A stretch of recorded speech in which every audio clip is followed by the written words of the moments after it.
Si je fais cette conférence ici, je ne le fais pas pour d'autres raisons que pour essayer d'ouvrir vos esprits sur certaines choses, parce que je ne suis pas payé pour être là. Donc la conférence d'aujourd'hui, c'est une conférence toute nouvelle. J'enregistre toutes les conférences que je fais, donc vous pouvez retrouver les anciens épisodes sur Internet, notamment sur YouTube. La conférence d'aujourd'hui s'appelle « Manifeste pour une photographie consciente ». Chacun de ces trois mots est important. Manifeste, c'est quoi? Eh bien, c'est je me tiens debout face à vous aujourd'hui pour affirmer un certain nombre de choses en lesquelles je crois. Je ne le fais pas pour d'autres raisons que parce que j'y crois et que j'ai envie de vous les partager. Photographie, parce qu'on va parler de photographie. Et consciente parce que je pense que l'essentiel des photographes actuels ne sont pas conscients quand ils réalisent des photographies. Alors quand je dis conscient, ça veut dire pleinement conscient. Je vais vous montrer dans cette conférence que la photographie, elle n'est pas dans l'appareil photo, elle est dans votre esprit. On photographie non pas ce qu'il y a à voir, un beau coucher de soleil, un joli papillon, on photographie ce que l'on veut montrer. J'ai rêvé cette nuit de quelque chose qui a une certaine forme, une certaine couleur, une certaine distance, une certaine diagonale, etc. Et cela, au petit matin, lorsque je me réveille, j'essaie de m'en rappeler et je vais essayer de le faire exister hors de moi. C'est-à-dire que ce qui a existé pendant un moment très fugitif dans ma petite boîte crânienne, je puisse le faire partager à des gens que j'aime ou à des gens que je n'aime pas, mais à des gens. C'est-à-dire que vous voyez quelque chose que j'ai vu et que j'ai envie de laisser hors de moi et de vous faire découvrir. C'est ça, être conscient quand on fait de la photographie. Et je vais vous montrer que non seulement ça n'est pas difficile de l'être, mais qu'en plus, lorsqu'on travaille de cette manière-là, eh bien, vous allez devenir des personnes extrêmement fières et heureuses de ce que vous faites et vous allez aller infiniment plus loin que les photos que vous faisiez avant. Introduction, si vous avez raté les épisodes précédents, je vais vous rappeler trois petites idées très simples. La première chose, c'est que si vous photographiez ce que vous voyez, il y a vos petits-enfants qui sont en train de jouer dans la cour et ils sont heureux. Et ils jouent, et ils ont le sourire aux lèvres, et ils jouent avec ils font des bulles, etc. La lumière arrive, c'est très joli. Et c'est magnifique. Mais ce n'est pas magnifique parce que ce sont des enfants qui jouent avec des bulles de savon, il y en a des milliards de photos comme ça. C'est magnifique parce que le moment où vous regardez vos petits-enfants jouer, ils vous communiquent d'abord le fait qu'ils sont vos petits-enfants. Il y a un lien de filiation beaucoup plus fort qui fait que vous les aimez plus que toute autre personne dans le monde. Ensuite, parce que la lumière est magnifique, c'est la fin d'après-midi, il a fait chaud toute la journée et là, il commence à faire un peu plus doux. C'est le moment où on commence à réfléchir à l'apéro qu'on va faire. C'est le moment où les bulles de savon traversent la lumière et que la lumière irise les bulles de savon. Mais surtout, ce que vous ressentez en voyant ce moment, c'est l'amour, l'émotion, le plaisir, l'air qui sent la vanille, les cigales qui font tch tch tch. Si vous faites une photo, même si vous réglez super bien votre appareil photo, qu'est-ce qu'il y a dans votre photo? Il y a des gamins qui jouent avec des bulles de savon. Pour y mettre dedans le bruit des cigales, l'odeur de vanille, le fait que vous les aimez, et tout ce que vous voudrez, l'irisation et tout ça, il va falloir y rajouter quelque chose. Et ce quelque chose, c'est justement le travail du photographe. Puisque le photographe, ça n'est pas un photocopieur, c'est-à-dire quelqu'un qui reproduit le réel, c'est quelqu'un qui le met en scène. Un photographe, c'est un artiste. Même si vous ne vous piquez pas d'art et que vous n'exposez pas dans des galeries. Dès l'instant où vous faites de la peinture, par exemple, même si vous n'êtes pas un grand peintre et que vous peignez, je ne sais pas moi, des fleurs ou des petites fleurs, vous touchez quand même à quelque chose qui a aussi touché Raphaël, Léonard de Vinci et le Caravage. Vous êtes dans le même domaine. Et même si vous ne le faites pas bien, que vous êtes débutant, vous touchez quand même à quelque chose qui peut être immense et toucher tout le monde. Et donc, pour faire apparaître ce que je vous disais dans votre photo, il va falloir mettre de l'art. Et l'art, ça vient du latin ars artis, qui veut dire à la fois la technique, alors c'est le travail de l'artisan, qui veut dire aussi le savoir-faire, et qui veut aussi dire, et c'est notamment quelque chose qu'on trouve dans les vers d'Ovide, qui veut dire aussi le mensonge, la duperie, la tromperie. Pourquoi je vous dis ça? Vous allez à une pièce de théâtre et vous avez une femme qui, au premier rang, vous dit « J'espère que mon mari ne sait pas que je la trompe ». Et le mari, il est à 1 mètre derrière. Vous, vous êtes à 50 mètres là-bas. Vous, vous entendez, ah, il ne faut surtout pas que mon mari sache que je le trompe. Le mari, il est à 1 mètre, il entend vraiment. Mais vous, quand vous regardez la pièce de théâtre, vous croyez que c'est la vérité, puisque c'est ce qui va faire toute l'intrigue du film. C'est la même chose que quand vous voyez au cinéma quelqu'un qui meurt et que vous aimez, et vous pleurez, « Ah, elle est morte !» Vous le savez au fond de vous que l'acteur, il n'est pas mort à la fin et il va rentrer chez lui. Mais pendant que vous regardez le film, ben vous y croyez qu'il est mort puisque vous pleurez. Tout ça, ça s'appelle une suspension d'incrédulité. C'est-à-dire que pendant le temps où vous regardez le film, ou le temps où vous regardez la pièce de théâtre, eh bien, vous croyez ce qu'on vous raconte. Vous regardez un film avec des zombies, vous croyez qu'il y a des zombies qui existent et qui vont tuer des gens, et vous avez peur. Bon, cela dit, quand on regarde ce qui se passe aux États-Unis, bon, c'est un peu ça. Ce que j'essaie de vous dire, celle-là, j'ai pris un exemple que vous connaissez tous, parce que vous avez tous vu des films, vous avez tous vu des pièces de théâtre, et vous comprenez ce que c'est que l'artifice au cinéma et au théâtre. L'artifice, c'est de vous faire croire quelque chose qui n'existe pas. Eh bien, c'est pareil en photographie. En photographie, on va mettre en place des éléments de lumière, de couleur, de décoration, de cadrage, de tout ce que vous voudrez, qui vont vous faire croire quelque chose, qui vont vous faire croire qu'il fait beau, alors qu'il ne fait pas beau, qui vont vous faire croire qu'il fait froid, alors qu'il ne fait pas froid, etc., etc. Et c'est ça le travail de l'artiste, c'est ça le travail du photographe. Pour en arriver là, eh bien, il va falloir en passer par plusieurs étapes, et c'est les étapes que je vais vous expliquer maintenant. Je vais vous raconter l'histoire d'une promenade. Naguère, il y a très longtemps, avant qu'il existe des pays, des frontières, des agriculteurs qui mettaient des barrières, les humains étaient libres et pouvaient traverser le monde sans jamais rencontrer de limites, à l'exception des rivières et des montagnes. Et ils allaient partout sur la terre libres. Puis est venue la civilisation, et notre civilisation avec des voitures. Et nous avons commencé à avoir tous des voitures et à rouler sur des routes. Et il est devenu de plus en plus difficile de quitter ces routes. Et dans les campagnes, de plus en plus de barrières se sont bâties qui nous empêchent de les traverser.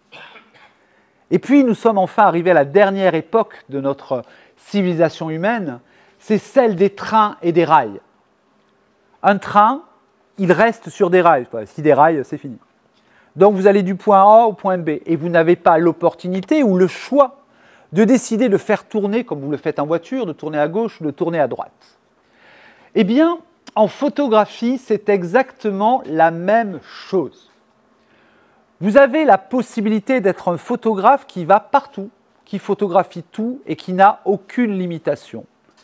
C'est ce que l'on apprend lorsqu'on devient réellement photographe, qu'on travaille en mode manuel, qu'on sait régler sa lumière, qu'on travaille en mode manuel, y compris pour la mise au point, et que l'on peut tout photographier n'importe quand et faire apparaître ce qu'on veut.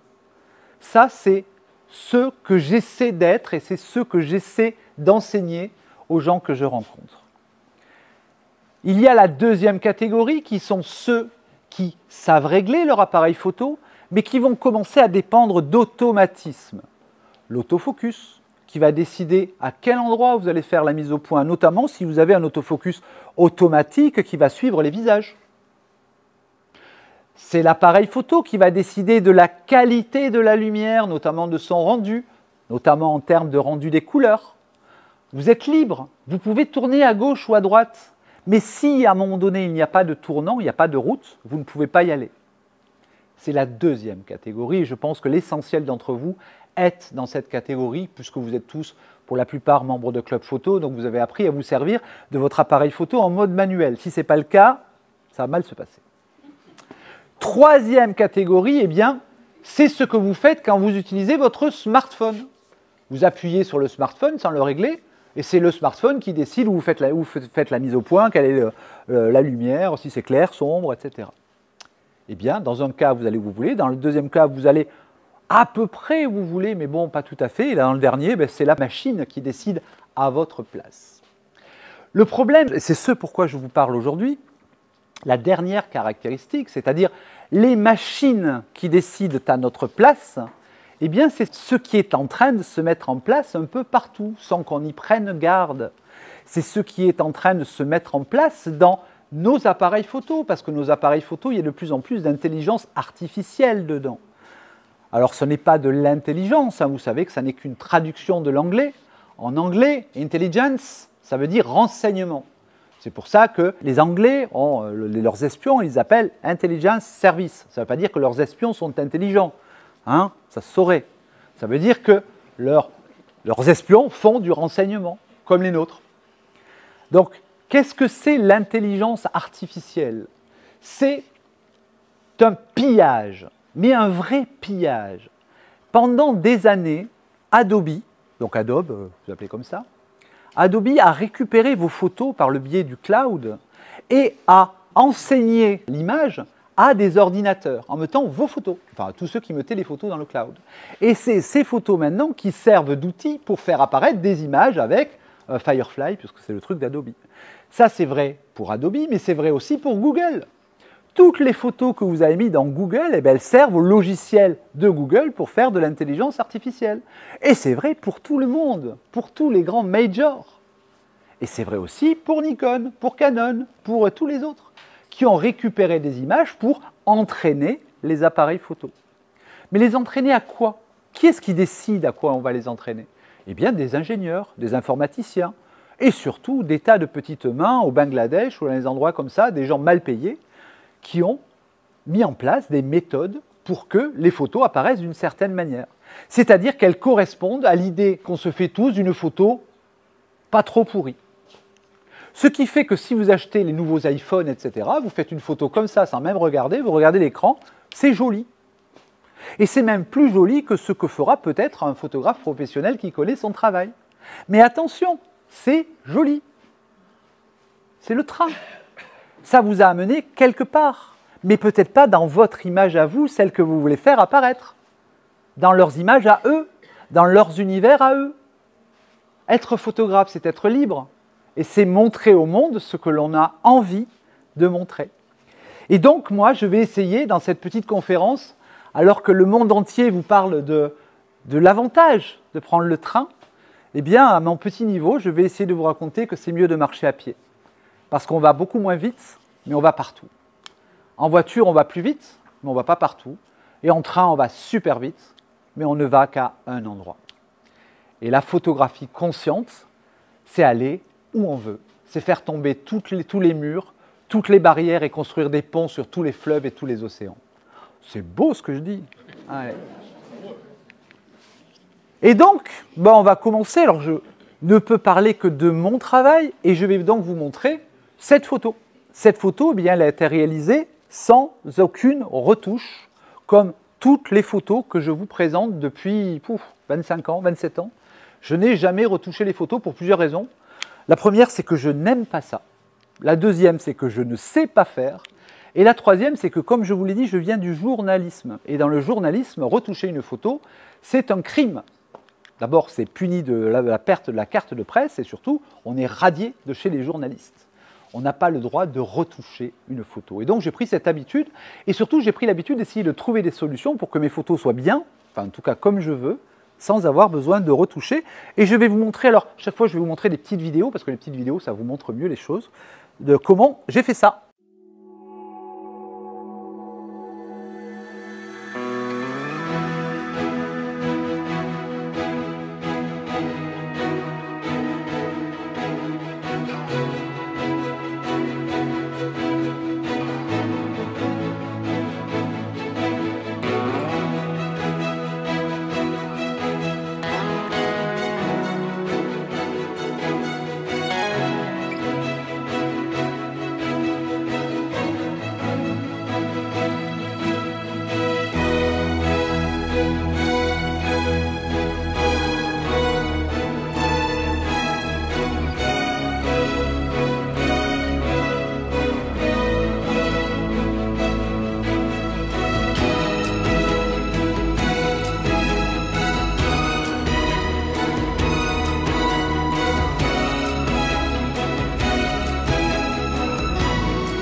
qu'est-ce que je vous ai montré? Je vous ai montré des gens qui fabriquent un décor, puis après une nana qui est éclairée.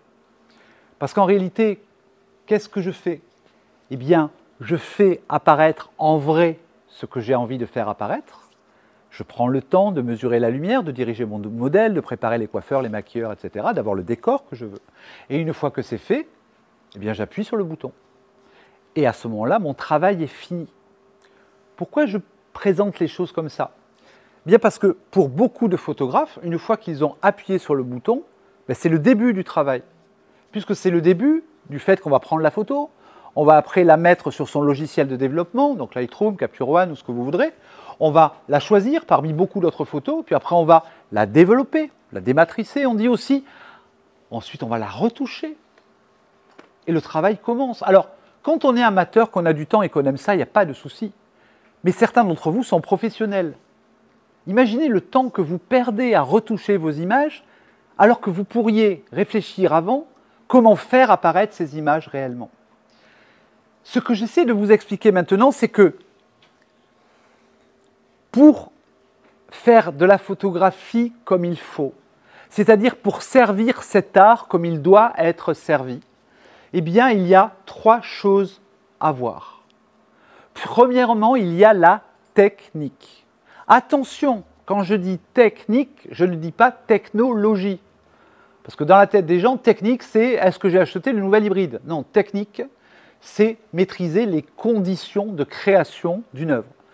La technique pour fabriquer une statue en marbre, c'est d'apprendre à tenir le marteau et le burin et de taper de la bonne manière.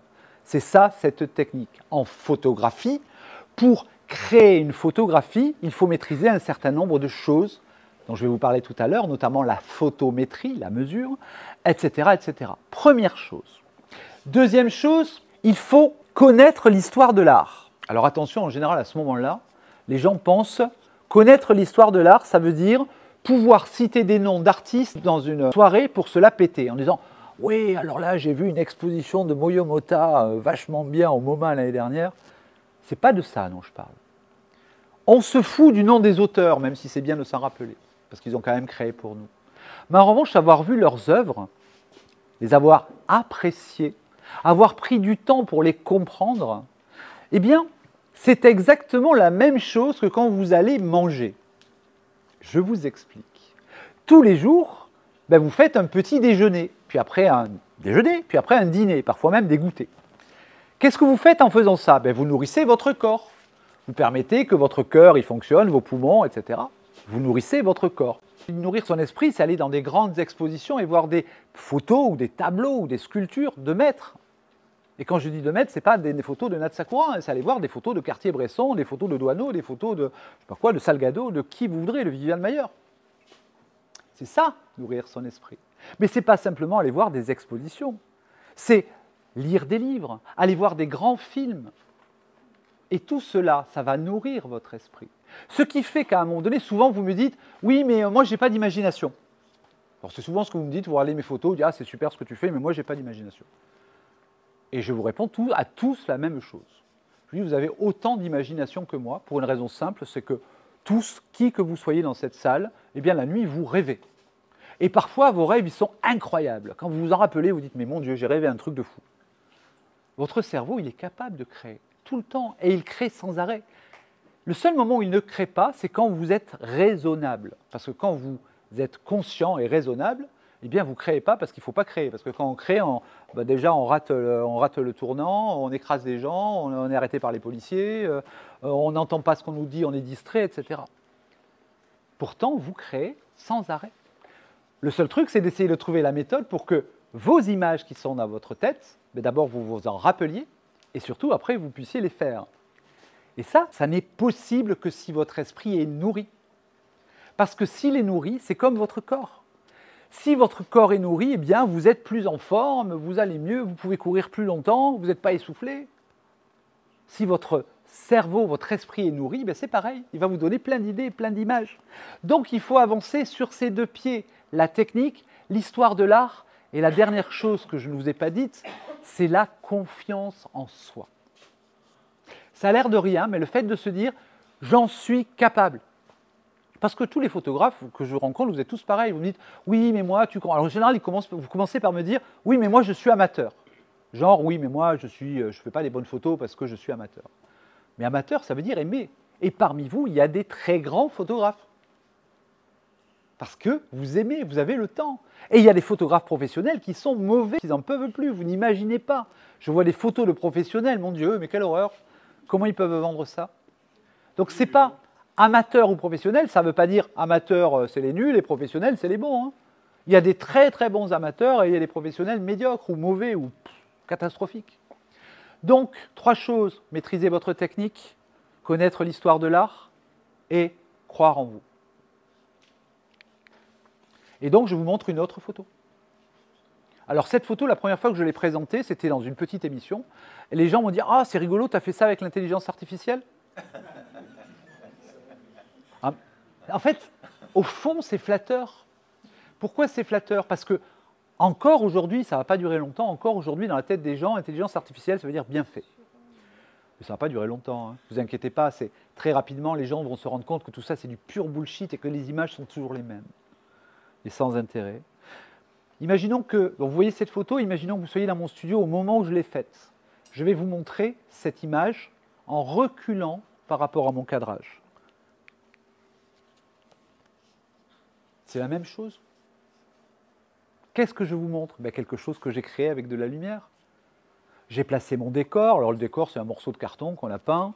La modèle, les cheveux qu'elle a sur la tête, en fait, c'est des cheveux que mon coiffeur a coupés, qu'il a mis au sol. Vous savez, comme on trouve quand vous allez vous faire couper les cheveux, il a fait un tapis, il a mis de la laque, il a passé le fer à repasser, puis après il a fait des plis, il a peint, puis après on a mis ça sur le modèle. Mais, à nouveau, tout ça, c'est l'idée que j'avais en tête, on a créé l'image. On aurait pu faire 1 million d'autres choses. Mais comment j'ai pu faire ça? Pas parce que je suis un génie, que je suis tombé du ciel. Non, je suis pareil que vous, et même pire que vous, parce que j'ai mis un temps fou pour comprendre des tas de choses que peut-être vous avez compris en 2 minutes. Qu'est-ce que je fais? J'applique des méthodes de travail. Et ces méthodes de travail, elles s'enseignent depuis la nuit des temps en photographie. Et je ne fais rien d'autre que ce qu'on faisait au cinéma dans les années 30. Placement de modèles, lumière, mesure, photo. Alors je sais ce que vous êtes en train de vous dire, parce que vous regardez mes photos et vous dites, bon alors j'ai vu des Flash Pro Photo, l'appareil photo utilisé c'est un Phase One, ça vaut 70 000 €. J'ai vu des mannequins, bon, c'est pas donné, des coiffeurs, des maquilleurs, un studio qui est vachement grand et tout. Vous dites, oui, mais alors, ça ne me concerne pas du tout ce truc. Pourquoi je suis en train de foutre en l'air mon samedi soir à écouter une nana qui me parle de photos de mode, j'en ferai jamais. Voilà, je sais que vous dites ça, enfin en tout cas vous devez être un 9 sur 10 à penser ça au fond de vous, ou vous vous le direz en rentrant chez vous.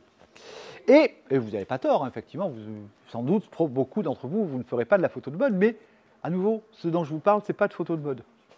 Ce dont je vous parle, c'est de photo tout court. Et je vais vous montrer, par exemple, une photo assez basique. Et vous regardez cette photo. Voilà, vous dites, bon, à part la fille qui est jolie, c'est une jolie mannequin, mais vous pouvez le faire avec n'importe qui, hein, votre mari, votre femme, qui vous voulez. Vous dites, ah, c'est bizarre, comment elle a fait pour arrêter ce moment? En fait, j'ai juste allongé une fille par terre avec des bouquins. Ça, on peut le faire avec n'importe quoi. Dans la rue, avec le soleil. On peut faire ça aussi. Alors, on peut le faire en faisant sauter une personne au-dessus de soi. Mais moi, j'ai toujours un peu peur qu'on me tombe dessus. Donc, puis j'ai mon appareil photo dessous et tout. En fait, il suffit de mettre le modèle sur une plaque de verre. Vous vous dites, waouh, Photoshop! Bah non, je vais vous le prouver.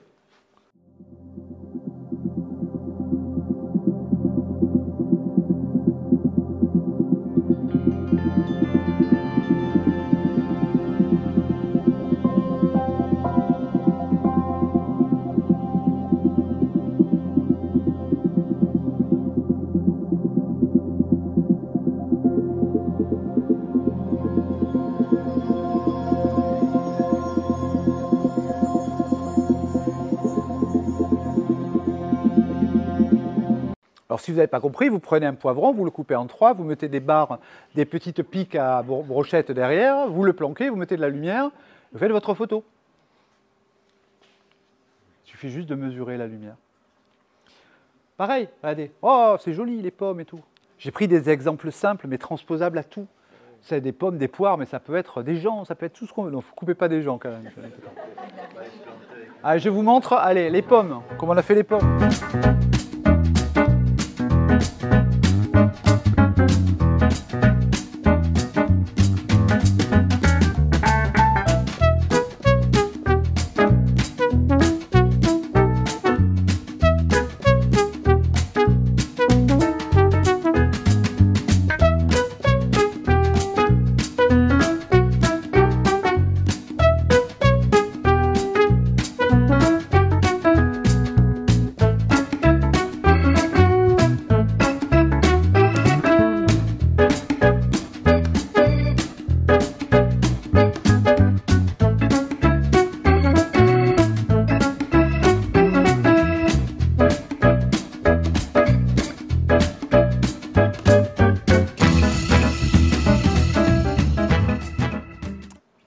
Pourquoi je vous montre ça?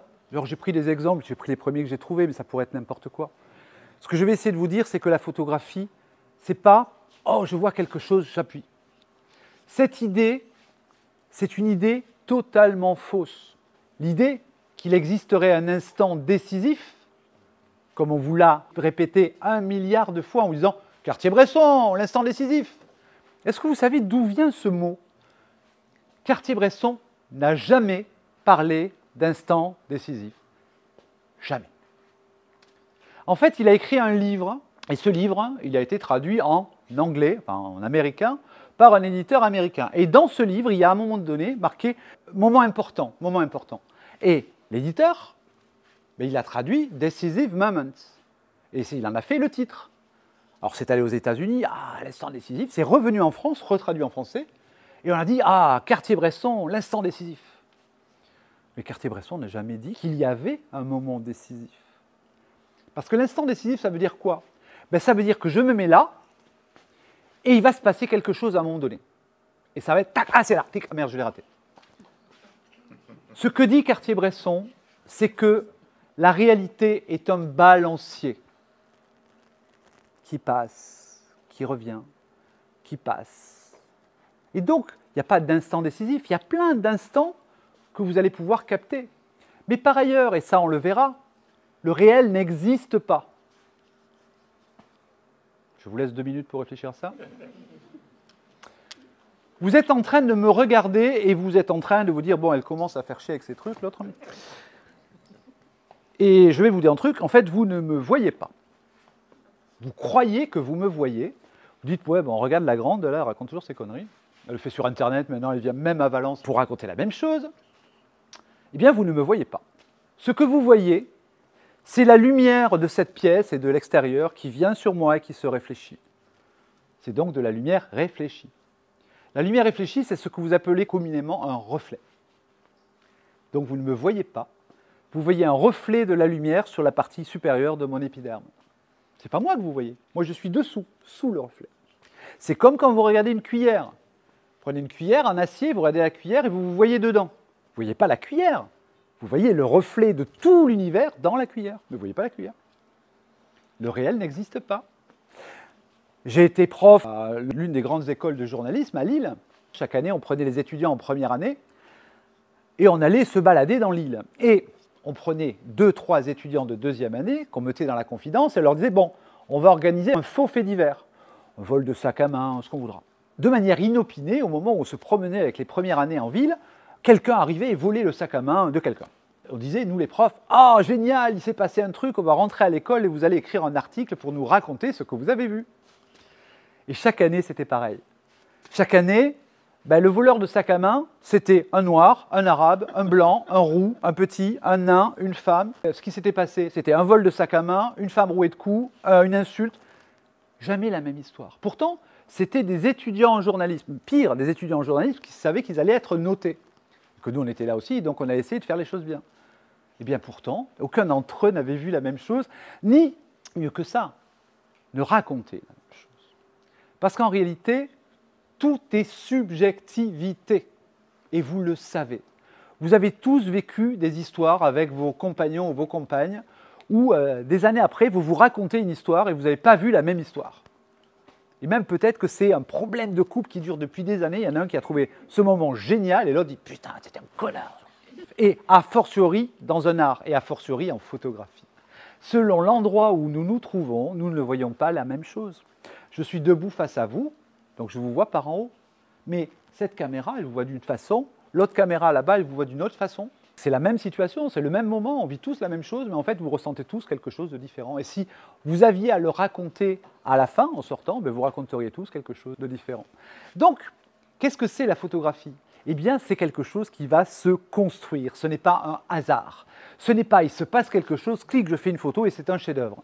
Même les plus grandes photos de l'histoire dont vous pensez que ce sont des photos prises sur le vif, eh bien, c'est un mensonge. Le baiser de l'hôtel de ville de Douaneau, ce sont des acteurs. Le républicain espagnol de Capa qui tombe, eh bien, il s'est relevé juste après.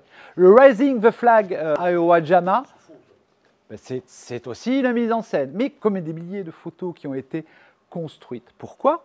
Qu'est-ce que je vous disais tout à l'heure? Pour faire ressentir une émotion, une histoire, raconter quelque chose, il faut de l'art. Et l'art, c'est du mensonge. Lorsque Dorothea Lange photographie The Migrant Mother, vous savez, la dame avec son bébé dans les bras, ben vous pouvez vous dire c'est un truc de journalisme. Mais est-ce que vous avez vu les photos qu'a fait Dorothea Lange lorsqu'elle a reculé? En fait, elle a fait une dizaine de photos où elle a demandé parfois aux enfants, alors il y a plusieurs enfants, de se mettre à droite, à gauche, le bébé, on voit le sein ou pas, il y a une petite fille au premier plan, et on voit, en fait, elle est dans une espèce de petite tente. Et la dame, ce n'est pas une pauvre dame qui souffre de la récession économique dans les années 30. C'est une travailleuse saisonnière qui va d'un endroit à l'autre.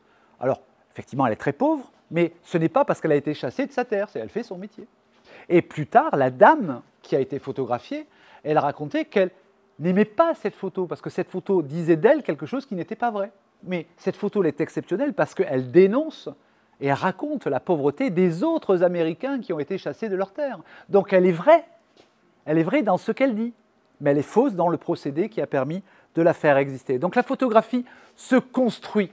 Et la technique, c'est notre alphabet. Être photographe, ben, c'est apprendre à faire des photos. Si je veux être romancière, ben, il va d'abord falloir que je commence à apprendre à lire et à écrire. Si je ne sais ni lire ni écrire, ça va être compliqué pour écrire en roman. Eh bien, c'est pareil en photo, les amis. Si vous n'apprenez pas la photométrie, l'optique, les cadrages, la distance, la dynamique, toutes ces choses-là, eh bien, vous ne saurez pas écrire.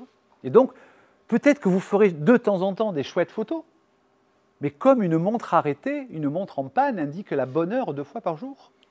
De temps en temps, même le plus mauvais des photographes du monde fait une photo exceptionnelle. Mais ce qui est bien quand on aime la photographie, c'est d'en faire souvent, voire tout le temps.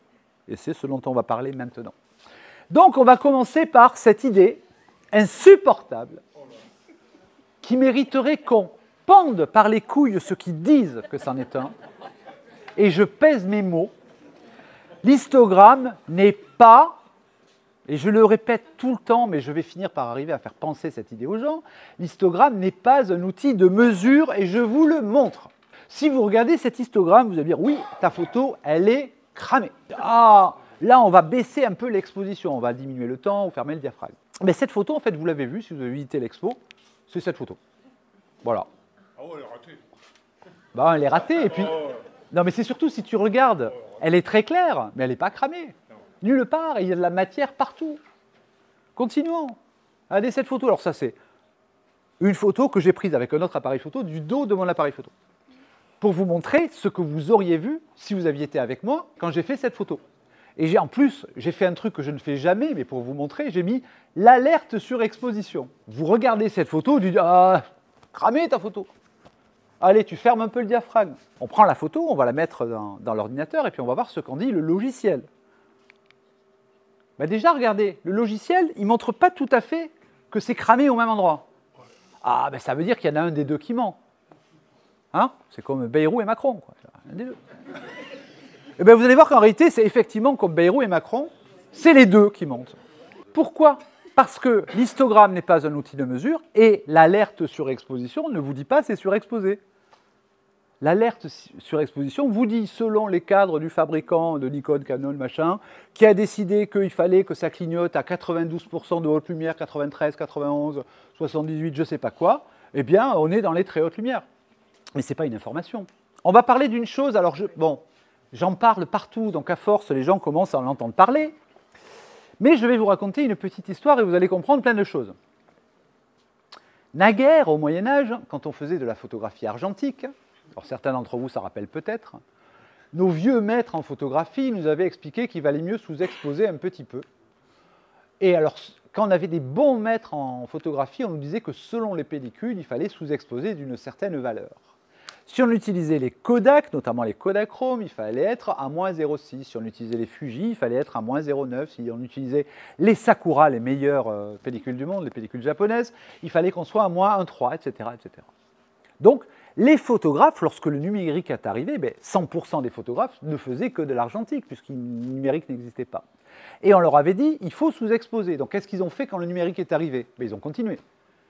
Donc, ils faisaient leurs photos un peu sous-exposées en mesurant la lumière, et ça donnait des photos vachement sombres sur les appareils photo. Pourquoi? Eh bien, parce que les capteurs numériques fonctionnent de la manière totalement inverse des films et des pellicules. En fait, les films gagnent à être sous-exposés et les capteurs numériques gagnent à être surexposés. Attention, surexposé, ça ne veut pas dire cramé. Cramé qui ne veut rien dire. Ça veut dire exposer plus que la luminance de 18% d'une charte de gris. C'est tout ce que ça veut dire. Et donc, qu'est-ce qu'ont fait les fabricants? Parce qu'ils n'arrivaient pas à vendre les appareils photo parce que les photos les apparaissaient pas trop sombres. Eh bien, ils ont créé un petit algorithme qui crée une façon de développer la photo, qui permet de voir la photo, et qui augmente l'exposition. Et c'est la courbe rouge que vous voyez. Ça s'appelle la courbe standard. Et la courbe standard, comme son nom l'indique, elle est standard sur tous les appareils photo, quel que soit votre appareil photo. Et quand vous faites une photo et que vous regardez à quoi elle ressemble, vous verrez à quel point ce n'est pas vrai, mais en regardant l'écran arrière de votre appareil photo, elle est artificiellement surexposée à l'affichage.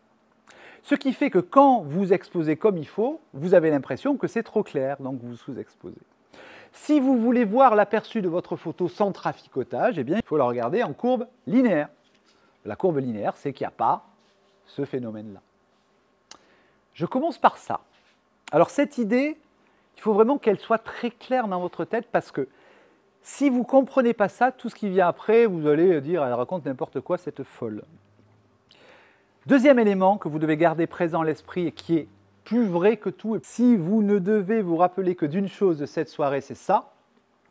Ce que vous voyez sur l'écran de votre appareil photo, ça n'est pas votre photo. C'est l'aperçu dématricé automatiquement par le firmware de votre appareil photo, compressé en 8 bits, c'est-à-dire on enlève plein de couleurs, qui apparaît. Ce n'est pas le RAW, pour une raison simple, c'est qu'on ne peut pas voir le RAW. Vous savez, le RAW, c'est comme Dieu. Hein, on ne peut pas le voir, le seul moyen, c'est de l'interpréter. Sauf que le RAW, il existe, tu as raison, tout à fait. Et le Père Noël aussi, j'en ai vu plein ici. Donc, si vous savez que tout n'est qu'une interprétation, vous comprenez que ce qui apparaît sur le dos de l'appareil photo, c'est une interprétation, une possibilité, une proposition. Mais ça ne veut pas dire que c'est votre photo. Ça ne veut pas dire quand vous regardez votre photo et que ça clignote, donc ce que je vous montrais tout à l'heure, que c'est cramé. Ça vous dit juste, si tu développes d'une certaine manière, c'est cramé. Bah oui, mais on peut développer d'une autre manière. Et donc je reviens à ma petite photo que vous avez vue tout à l'heure. Regardez, la photo que je vous ai montrée tout à l'heure, telle qu'elle apparaissait sur mon truc, alors sur mon appareil photo, ben là, j'ai rien fait. J'ai juste mis ma photo que j'ai développée en courbe linéaire, c'est-à-dire que je l'ai remise à 0. Ben voilà. Rien n'est cramé sur la peau de cette jeune fille. Rien. Alors le fond est blanc, mais ça, c'était fait exprès. Parce que c'est très joli, les fonds blancs. Par ailleurs, quand vous regardez votre photo sur un logiciel, quel qu'il soit, eh bien, l'aperçu varie selon les logiciels. Et les couleurs telles qu'elles apparaissent sur Lightroom, eh ce n'est pas les couleurs telles qu'elles apparaissent sur Capture One. Pourquoi? Parce que chaque logiciel va avoir sa petite recette de développement. Alors, je vous montre quelques photos, là, je vais très vite. La même photo développée en courbe standard. La même photo en linéaire. Bon, désolé, les couleurs ne sont pas fidèles sur cet écran, mais ce n'est pas grave. Si on regarde l'alerte sur exposition, ça me dit le fond est cramé. Si on sous-expose, enfin si on baisse l'exposition, on voit que rien n'est cramé à part les reflets. Donc ça n'est pas une histoire de quantité de lumière. Par ailleurs, si vous développez votre photo comme elle doit l'être, c'est-à-dire que vous la surexposez d'une certaine quantité de lumière dans la zone la plus claire, ce que j'explique dans tous mes livres, c'est-à-dire que vous la surexposez de plus 1,3 diaphragme dans la zone la plus claire. Vous utilisez la totalité de la plage dynamique de votre capteur et par conséquent, vous utilisez toute la possibilité dynamique, donc toutes les couleurs que peut produire votre capteur. Donc vous utilisez la totalité de ce que peut donner votre appareil photo. Vous avez acheté un appareil photo récent, il vous a coûté 3000 balles, et c'est un capteur 14 bits. Si vous sous-exposez, en fait, vous perdez la moitié des informations que vous pourriez avoir. Puisque 50% des informations que peut donner votre capteur sont dans les très hautes lumières. Donc si vous baissez d'un diaph, par exemple, comme tout le monde le fait en général, eh bien, vous perdez la moitié des informations. C'est-à-dire que vous avez la plage dynamique que vous auriez si vous aviez acheté un Nikon Coolpix de 2005 qui fait 4 millions de pixels, je crois, et qui vaut actuellement sur eBay, alors j'en ai vu à 2 euros. Alors 3000 euros, 2 euros, ça se réfléchit quand même. Comment je sais si ma photo est bien exposée avant que je la regarde sur mon ordinateur? Parce que si vous êtes en haute montagne, que vous photographiez des papillons, c'est difficile de savoir si la photo elle est bien exposée. Hein? Donc qu'est-ce qu'on fait? Eh bien, un truc mais vieux comme le monde. On mesure. Vous le savez, tout ce qui nous a fait avancer l'humanité est toujours basé d'abord et avant tout sur la mesure. Si on sait calculer la courbure de la Terre, c'est parce que au VIe siècle, avant Jésus-Christ, il y a un mec qui est allé planter un poteau à Alexandrie, qui a demandé à un autre mec de marcher jusqu'à Cyrène, qui a mis un autre poteau, et qui a calculé, qui a dit « la Terre est ronde ». Alors pour les platistes parmi nous, désolé, ça fait 2800 ans qu'on sait qu'elle est ronde. Et je dis ça aussi pour les photographes qui croient encore que l'histogramme, tout ça, c'est pareil, c'est les mêmes. C'est les mêmes parce que nous le savons depuis très longtemps. Donc pour toute chose, il faut mesurer. Vous voulez mettre des étagères dans votre salle de bain ou votre cuisine, vous avez intérêt à mesurer, sinon elle va être trop longue ou trop courte. Bien, en photographie, l'appareil photo ne sait pas quelle est la bonne lumière pour une raison hyper simple et bête à comprendre. Votre appareil photo est effectivement équipé d'un outil de mesure, ça s'appelle un posemètre. Le posemètre mesure la lumière, mais il mesure la lumière de là où il est, c'est-à-dire dans le capteur. Mais qu'est-ce qu'il mesure dans le capteur? C'est comme ce que vous voyez avec vos yeux. Il mesure la lumière réfléchie. Je vous réexplique, la lumière du plafond m'éclaire, elle éclaire mon visage, elle se réfléchit sur ma peau et puis elle va sur votre rétine. Imaginez que votre rétine soit un appareil photo, la lumière vient sur moi et elle va sur votre appareil photo et elle est mesurée. Imaginez qu'au lieu d'être une caucasienne, je sois noir et je vienne du Gabon. La lumière arrive sur moi, ma peau va absorber un peu plus de lumière que si je suis caucasienne. Donc vous n'allez pas mesurer la même chose. Donc vous n'allez pas avoir le même réglage. Pourtant c'est toujours la même lumière qui m'éclaire. Donc si je mesure la lumière réfléchie, je mesure toujours une lumière erronée. Sauf dans un seul cas de figure, c'est lorsque ce que vous mesurez a une réflectance de 18%, et ça s'appelle une charte de gris. Sauf que je n'ai pas une charte de gris sur le visage. Donc si vous mesurez à distance, vous allez vous tromper. Sauf si vous connaissez la réflectance de ce que vous mesurez. Alors ça, j'ai fait des leçons, des livres entiers. C'est ce qu'on fait en photoreportage. En photoreportage, évidemment, il n'est pas question d'aller poser son posemètre sur la tête. On ne va pas lui poser le posemètre dessus. Petite parenthèse, je me suis auto-intitulé la photographe officielle de Sarkozy en plongée pendant des années. Où qu'il aille, parce que moi je suis grande, et puis lui un peu moins, mon grand jeu dans la vie, c'était... Et donc, vous avez vu des tas de photos dans l'IB, l'Humanité, parce que moi je suis très à gauche, donc je faisais plutôt les photos pour la gauche. Et donc, Sarkozy... Voilà. Et donc, il n'est pas question d'aller poser le posemètre sur son visage à ce monsieur, d'abord parce qu'on ne l'aime pas, puis ça salit, et puis... et puis surtout parce qu'il a des gardes du corps, et si je fais ça, je vais me retrouver au poste. Voilà. Donc, qu'est-ce qu'on fait? Eh bien, on va mesurer avec le posemètre intégré à l'appareil photo, parce qu'on n'a pas le choix. Mais en revanche, et ça c'est un vieux truc de journalisme, et on le sait depuis très longtemps, et ça aussi je l'explique dans mes livres, on connaît la réflectance, c'est-à-dire la capacité à réfléchir la lumière, de plein de choses. Regardez, mon pantalon il est noir. Eh bien ça veut dire qu'il absorbe, on sait qu'il absorbe 3 diaphes de lumière. Mais si moi je peux le faire dans une situation où ça tire de partout, n'importe qui peut le faire en photographiant des paysages, des papillons, des mariages ou que sais-je. Alors ne venez pas me dire après, oui mais toi Natalia, tu fais des photos en studio avec ton posemètre, donc tu mesures. Mais moi je suis photographe de mariage, je ne peux pas. Puisqu'on peut. Et donc on peut toujours être assuré de la parfaite exposition de ces photographies. Donc ça je vous le passe, c'est dans mes livres, mais en gros quand on mesure à distance et on applique un petit coefficient de réflexion. On connaît son petit coefficient de réflexion par cœur, il suffit de se rappeler de 5-6 chiffres. Le ciel bleu, c'est plus 2, l'herbe verte, c'est plus 1, votre main, c'est 0, normalement. Le noir, c'est moins 3, le blanc, c'est plus 3, etc. Et vous trouvez toujours partout. On continue. Et donc, du coup, ça permet de faire ce genre de choses. Ben, imaginez que vous ayez envie de faire cette photo. C'est-à-dire une ambiance de fin d'après-midi, voire de soirée un peu chaude, etc. Mais que vous soyez, hop, dans un endroit où vous avez ce genre de lumière, il est midi, vous avez une grosse sombre au milieu, et vous êtes bien embêté. Alors, il y a deux solutions, ou bien vous revenez le soir et vous refaites la photo. Ben, sauf que si vous revenez le soir, et bien pendant le temps, alors ça c'est une photo à midi, entre midi et le soir, ben, qu'est-ce qu'on fait? Bon, on peut aller faire la fête et tout, mais si c'est votre métier, ben, vous avez perdu du temps. Alors qu'il suffit de fermer le diaphragme de son appareil photo ou de diminuer le temps, de faire ce qu'on appelle une nuit américaine, c'est-à-dire de baisser artificiellement la lumière entrante du soleil. Donc on fait le noir en réalité. On rajoute un flash, plus fort que le réglage de l'appareil photo, et vous avez cette photo. Et vous la faites tout de suite, vous n'êtes pas obligé d'attendre. Donc, pourquoi je vous parle de ça? Pour vous dire déjà, quelle que soit la situation, que vous soyez en reportage, les papillons, en studio, vous voudrez, vous pouvez dans tous les cas être sûr que votre appareil photo est parfaitement réglé, en temps, en vitesse, en ouverture, en sensibilité.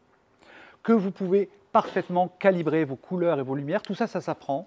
Et pour ceux, alors je sais que parmi vous, il y a des gens qui ont lu mes livres et qui ont suivi mes stages, bah, il faut aller en 2 jours, la photométrie, les choses comme ça, essentielles, importantes, je vous les apprends. Il suffit après de travailler. Enfin, travailler, ça veut dire refaire régulièrement des exercices, c'est quelque chose qui s'apprend. Ça n'est pas difficile, il n'y a pas besoin d'être sorti de Saint-Cyr pour ce genre de choses. La deuxième chose, c'est de s'enlever de l'idée que le progrès technologique, donc les nouveaux hybrides, je vous dis qu'on va y venir aux hybrides, les progrès technologiques est une merveille. Ah, tout ce qu'on peut faire maintenant, c'est génial. Est-ce que vous avez constaté qu'il y avait un peu plus de Cartier-Bresson maintenant qu'il y en avait dans les années 50? Parce qu'on a des super appareils maintenant, ils font suivi de l'œil et tout. Il y a plus de grands photographes maintenant qu'il y en avait il y a 10 ans, il y a 20 ans, il y a 50 ans? Le progrès technologique n'est pas un progrès. C'est du marketing. En réalité, qu'est-ce que sont les hybrides? Au milieu des années 2010, les constructeurs d'appareils photo sont arrivés à un constat terrible, c'est que le parc d'appareils photo était complet. Que la plupart des photographes avaient déjà au moins 3 objectifs. Que leurs appareils photo, qu'ils les entretenaient bien, parce que ça coûte des sous quand même, ils allaient les garder encore des années. Et Canon, Nikon, Fuji, Sony se sont réunis, se sont dit, bon, comment on fait pour revendre des appareils photo, parce que c'est quand même notre métier. Ils se sont dit, il faut qu'on ait une innovation. Et alors, il y a un vieux truc qui traînait, hein. Les hybrides, c'est pas neuf, hein. Les hybrides, ça date du début de la révolution numérique, hein. Donc, allez, aux alentours de 97, il y avait déjà des hybrides. Déjà des appareils photo sans miroir. Alors, petit rappel, pourquoi mettions-nous naguère des miroirs dans les appareils photo? C'est pas pour les alourdir, hein. C'est parce que ça permettait de faire un truc juste extraordinaire. C'était que quand on regardait dans l'objectif en haut, on voyait à travers la lentille. Ça permettait de voir exactement ce qu'allait faire l'appareil photo. C'est génial. Et puis les fabricants ont dit, bon allez, on va ressortir cette vieillerie de trucs sans miroir en disant aux gens, c'est génial, on enlève le miroir, donc l'appareil photo est moins lourd. Donc vous allez pouvoir l'emporter partout. Et ensuite, non seulement il est moins lourd, mais en plus, comme il n'y a pas de miroir, donc il n'y a pas de système de motorisation, on peut enlever l'obturateur mécanique et donc enlever le bruit, le seuil, le clac-clac.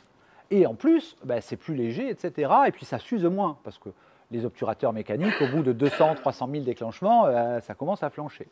Et c'est ça qu'ils se sont dit. Ils ont dit, putain, marketing, c'est génial. On va dire aux gens, on va vous faire des appareils photo plus légers, qui vont vieillir, qui vont durer beaucoup plus longtemps, et en plus, ils ne font pas de bruit. Et donc, si vous faites des photos de spectacles, de théâtre, de concerts, youpi tralala. Et tous les photographes ont dit, ouais, génial, l'appareil photo dont nous rêvions. Et les fabricants, ils se sont dit, ouais, mais si on change juste les boîtiers et que les objectifs des réflexes, ils marchent dessus, Bon, on va vendre que des boîtiers. Et c'est sur les objectifs qu'on gagne des sous. Donc on va changer les montures, mettre des systèmes pour qu'il faille acheter des nouveaux objectifs. Donc vous avez revendu vos réflexes, vous avez acheté des hybrides et vous avez acheté plein d'objectifs. Alors, si on enlève le miroir d'un appareil photo, que se passe-t-il? Eh bien, on ne voit plus à travers la lentille. Le seul moyen de voir à travers la lentille, c'est de créer un petit système électronique qui va faire que la lumière va arriver sur le capteur, elle va être codée comme fait le truc JPEG, et elle va apparaître dans l'œilleton, et ça va faire ce qu'on appelle la visée électronique. C'est-à-dire que vous allez voir non pas l'image, mais la transcription électronique de l'image qui va apparaître dans le viseur. Et donc, vous regardez l'image, et donc en plus, quand on change les réglages, c'est génial, ça devient plus clair, plus sombre, ça change la profondeur de champ, tout ça, c'est génial. Mais rappelez-vous, je vous ai dit un truc tout à l'heure, je vous ai dit que la photo que vous voyez sur le dos de votre appareil photo, ce n'était pas votre photo. Eh bien, la photo que vous voyez dans l'œilleton, ben, c'est pareil. C'est aussi une image concaténisée, fabriquée avec la courbe standard et tout. Donc, vous voyez dans l'œilleton, au lieu de voir la vraie réalité, comme vous verriez à travers la lentille d'un réflexe, ben, vous voyez une image transformée, fabriquée et mensongère. Deuxièmement, on vous a dit « Ah, ça va alléger les appareils photo ». Ah ouais, ça allège les appareils photo, sauf que comme il y a la visée électronique en permanence et que donc il y a besoin d'un apport d'énergie permanent pour que vous voyez, eh bien ça pompe de la batterie, beaucoup. Et donc d'accord, une des solutions pour avoir le même autonomie qu'avec les réflexes, eh bien c'est de mettre un grip dessous avec 2 batteries, 1 kg de plus. Alors on a allégé, hein. Bon, je vais m'arrêter là, je pourrais parler des hybrides pendant des heures. Et je ne veux pas dégoûter tout le monde parce que je sais que certains d'entre vous se sont fait avoir par les milliards qui ont été dépensés en publicité, les milliards qui ont été donnés aux influenceurs sur le web pour vous faire acheter ce genre de choses. Comme moi d'ailleurs, enfin, moi je n'ai pas acheté d'hybride, mais bon, j'ai fait des conneries aussi en croyant ce que me disaient les vendeurs. Pourquoi je vous dis tout ça? Parce que le progrès technologique, c'est un mirage. Cette photo a été réalisée en 1935 par une photographe que j'adore, que les gens connaissent peu, qui s'appelait Yevonde. Yevonde, c'est une femme qui, dans les années 30, a fait de la photographie en couleur, alors que personne n'en faisait, en utilisant un système très récent et hyper compliqué. Il fallait 4 plaques, etc. Ce système s'appelait le système Vivex. Et regardez la taille de l'appareil photo avec lequel on faisait ces photos, c'est ça. Et Madame Yevonde, c'est la dame qui est là. Ben, cette dame, petite, frêle, elle faisait 1,57 m, et ben, elle avait ce gros machin qui devait peser 15 kg ou 20 kg, et elle a fait des photos extraordinaires dans les années 30. Rien ne progresse, tout se réinvente, et ce qui va vous faire des photos exceptionnelles, c'est que vous allez comprendre la lumière, comprendre l'éclairage, comprendre l'art, comprendre toutes ces choses-là. Et aucun appareil photo ne fera un Cartier-Bresson, aucun appareil photo ne fera un Lindbergh. Vous pouvez tous apprendre. La photographie, je vous l'ai dit, c'est un art populaire. C'est un art que tout le monde peut apprendre. Et donc je vais vous montrer, parce que je vous ai montré là, je vais vous montrer une photo que moi j'ai faite avec un appareil photo, un 300D, et avec des flashs chinois, donc des flashs Jinbei, que j'ai payé 19 $. Voilà. Ben si. Et l'objectif, c'était le même. Ah non, c'est pas celui-là. C'est un 1740 Canon. Voilà. On peut faire ça. C'est juste de la technique, de la lumière, de l'éclairage. Bon, après, la fille est jolie, elle est bien coiffée, le maquilleur a bien fait son travail, mais j'aurais pris n'importe quoi, j'aurais eu les mêmes qualités techniques. Ça n'est jamais une histoire de matériel. Ensuite, une chose très importante, c'est de vous rappeler tous, les amis, qu'on a un héritage. L'héritage, c'est quoi? Ben, c'est le travail de tous les milliers, les millions de photographes qui nous ont précédés. Parce que dans la tête de beaucoup de gens, et ça a été ma conviction au début de ma carrière de photographe, il y a d'un côté les génies, Irving Penn, Picasso, et de l'autre côté les gens comme nous, c'est-à-dire les gens qui s'accrochent pour faire des photos jolies. Et ça a été ma conviction jusqu'au moment où j'étais embauché à Publicis. Alors Publicis, c'était le plus grand studio, la plus grande entreprise de publicité française. Et le chef, le directeur artistique de Publicis, c'était monsieur Jean-Baptiste Mondino. Alors pour ceux qui le connaissent, c'est toujours l'un des plus grands photographes de mode du monde. Et il se trouve qu'à l'époque, il m'a prise d'affection, il m'a dit écoute, tu vas. Non, mais non, t'inquiète pas. Tu te dis, il y a des génies et tout, mais je vais te présenter du monde. Et j'ai rencontré des tas de gens qui venaient travailler à Publicis. Il y avait Peter Lindbergh, il y avait Helmut Newton. Alors laissez-moi vous raconter juste ma rencontre avec Helmut Newton. J'étais avec un styliste qui dédicaçait un livre sur sa vie à la Fnac des Champs-Élysées. Et il y avait donc une table avec des livres et une queue. Dans la queue, il y avait, je ne sais pas, 50, 100 personnes. Et à un moment donné, le styliste me dit « Regarde là-bas, tu as vu qui c'est ?» Et il y avait un petit bonhomme, je sais quoi, allez, cette taille-là, enfin un petit bonhomme pour moi, il avait son cartable en cuir, il était comme ça, tête baissée, souriait à tout le monde. Je ne connaissais pas ce monsieur. Il m'a dit « Mais tu sais qui c'est ?» Bah non. Ben, Helmut Newton. Helmut Newton, il n'est pas passé en disant « Ouais, je suis Helmut Newton, c'est moi qui passe. » Non, il a fait la queue, comme tout le monde. Et c'est à ce moment-là que je me suis rendu compte que d'abord, c'était des gens comme moi. Et puis en discutant avec tous ces grands bonhommes, ils m'ont tous dit la même chose. Ils m'ont dit « Mais Nathalie, tu sais, ça s'apprend. » C'est pas être un génie, ça ne s'apprend pas. Mais apprendre la photographie, apprendre à faire des belles photos, apprendre à faire que les gens ils te regardent, oh, c'est génial ce que vous avez fait, ça s'apprend. Et si ça s'apprend, tu peux l'apprendre. Et si tu peux l'apprendre, eh bien tu peux le faire.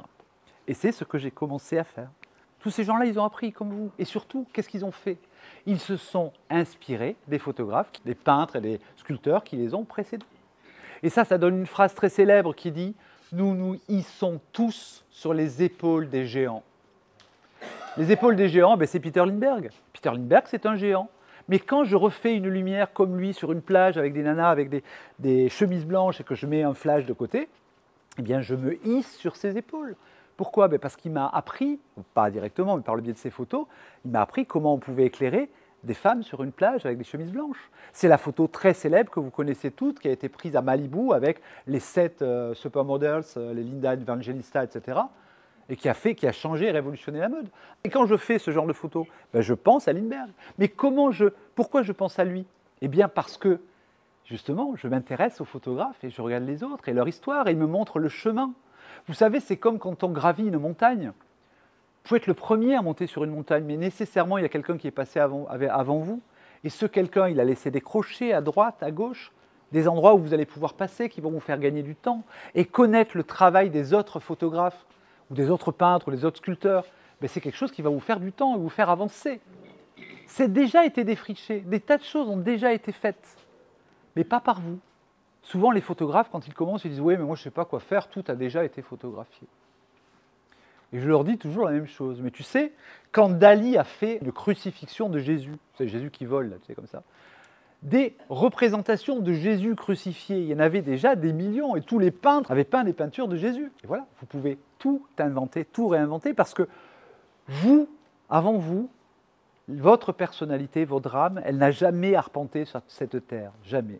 C'est la première fois dans l'histoire du cosmos que tu es là, que tu peux faire des photos et que tu peux regarder.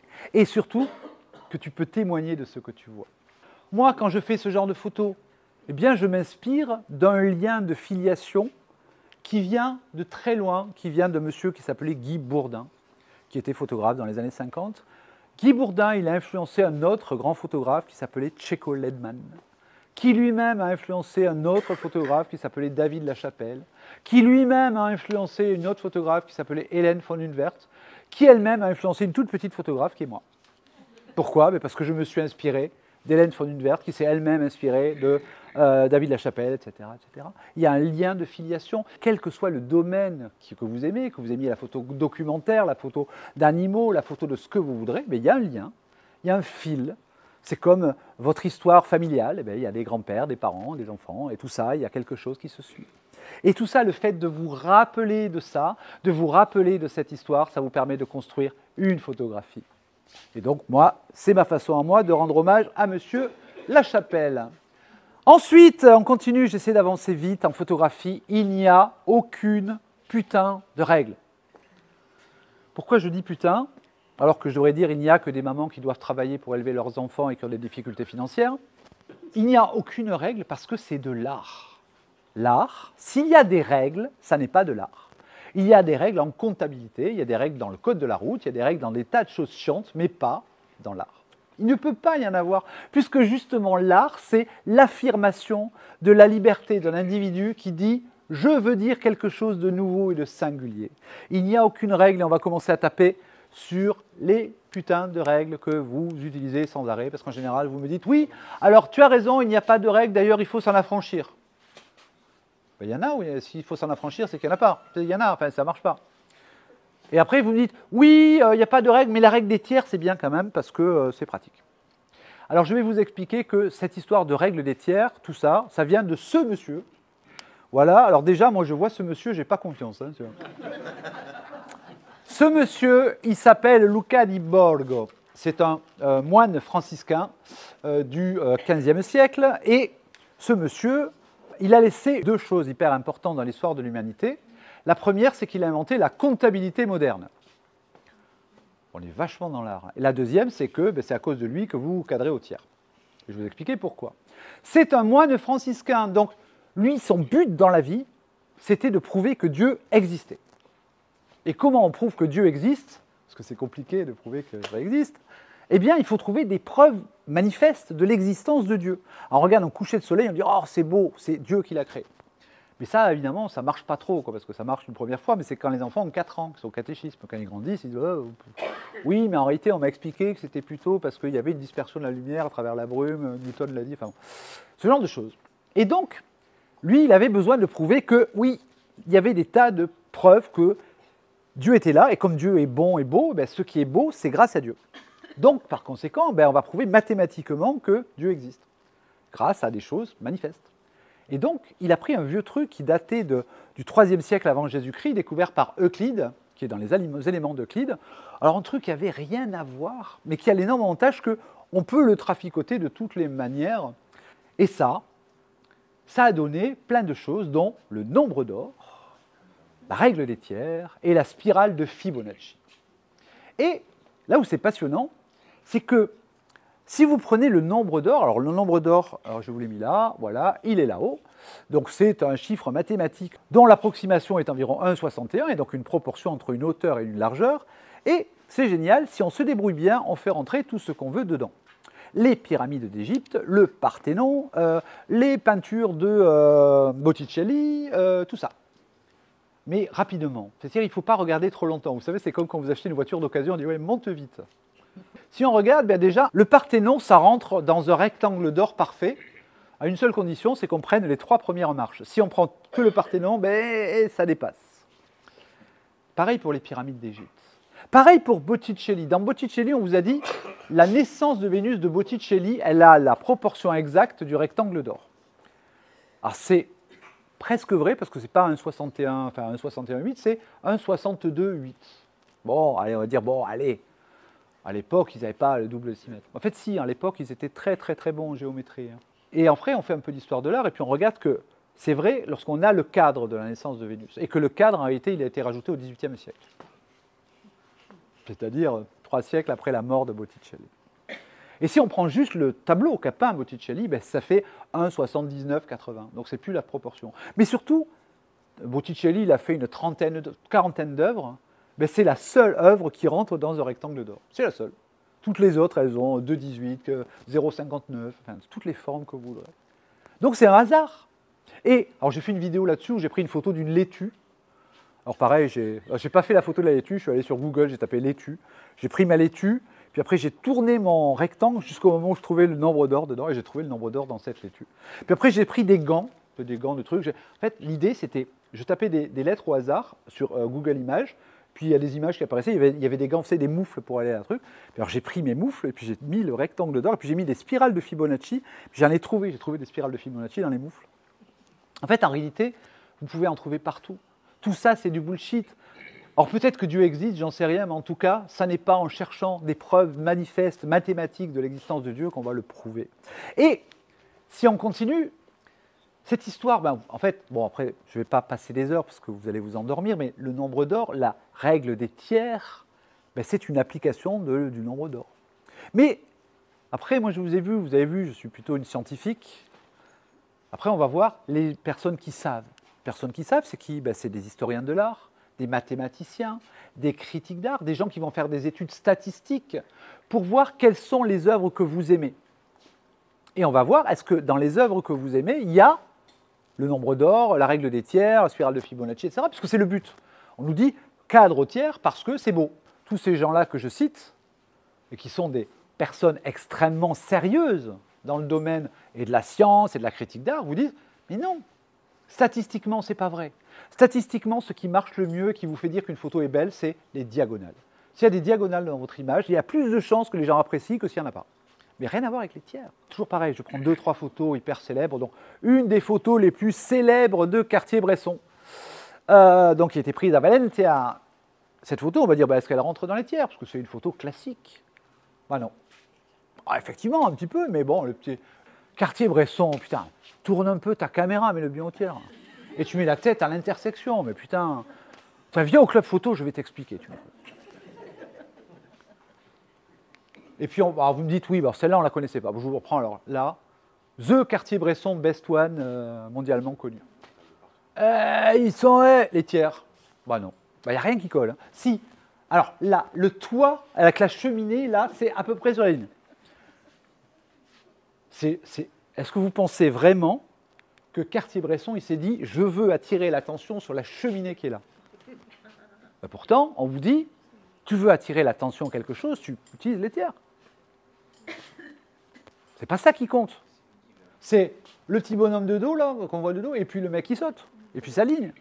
Donc il n'y a pas de tiers. Mais alors, vous dites, oui, mais alors c'est vrai sur ces 2 photos-là, mais il y en a 200 autres où c'est vrai. Ben, vous allez sur Google Images, vous faites une grille de tiers, vous prenez 20 photos, 50 photos, 100 photos de Cartier-Bresson et vous appliquez votre règle des tiers. Et puis vous regardez si ça colle. Si vous ne me croyez pas, vous avez le droit. Hein. Alors si vous ne croyez pas, vous prenez Doineau, vous prenez qui vous voulez. Vous ne prenez pas le président du club photo de je ne sais pas quoi, parce que lui, il te cadre bien au tiers. Hein. Donc la seule règle en art, c'est de suivre votre propre intention. Sauf que pour suivre sa propre intention, il faut faire un truc. Et c'est souvent là que ça pêche chez vous. C'est définir ce que vous voulez dire. La question, ce n'est pas de le dire bien. Imaginez, je suis face à vous. Allez, je me suis bien reposé, je ne parle pas trop mal. J'ai rien à dire. Je ne sers à rien. Mais là, ma conférence, je l'ai un petit peu préparée. Bon, pas autant que je voudrais, parce qu'on m'a beaucoup... 3 conférences en un week-end, quand même. Merci, les ordinateurs. J'essaie de dire quelque chose, donc j'ai une intention. Et quelle est mon intention ici? C'est d'abord de vous ouvrir la tête, que vous vous débarrassiez de ces idées bêtes, et que si vous aimez la photo, vous la serviez comme il faut, en l'apprenant. C'est ça mon but. Et que vous achetez des livres en sortant. Et voilà. Et donc moi, ça aboutit à ce genre de photo.